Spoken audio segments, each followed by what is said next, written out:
నేను ఎప్పుడు ఒక కోట్ బిలీవ్ చేస్తాను, it's never too late to dream అని. చిన్నప్పుడు నేను విజయవాడ గ్రౌండ్స్లో ఆడుకుంటున్నప్పుడు ఆకాశంలో ఫ్లైట్స్ వెళ్ళడం చూసేవాడిని. ఆ ఫ్లైట్స్ నేను ఎప్పుడైనా ట్రావెల్ చేయగలనా అని అనుకునేవాడిని.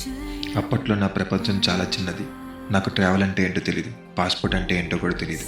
కానీ నా మనసులో ఎప్పుడు ఒక కోరుకుండేది, ఎప్పటికైనా ఫ్లైట్లో ట్రావెల్ చేయాలి, ఆకాశాన్ని చూడాలి అని. కట్ చేస్తే పాస్ట్ 2 to 3 ఇయర్స్ నుంచి ట్రావెలింగ్ నా లైఫ్లో ఒక పార్ట్ అయిపోయింది. నా పాస్పోర్ట్లో ప్రతి స్టాంప్ చూసినప్పుడు నాకు చాలా ప్రౌడ్గా, చాలా ఎమోషనల్గా అనిపిస్తుంది.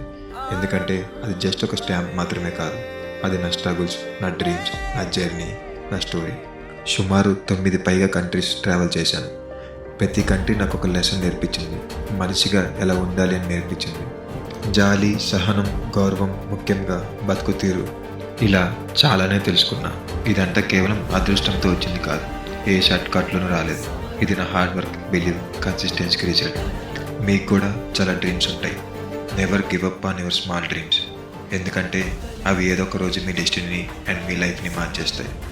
From a boy in Vijayawada to a man travelling the world, this is just the beginning.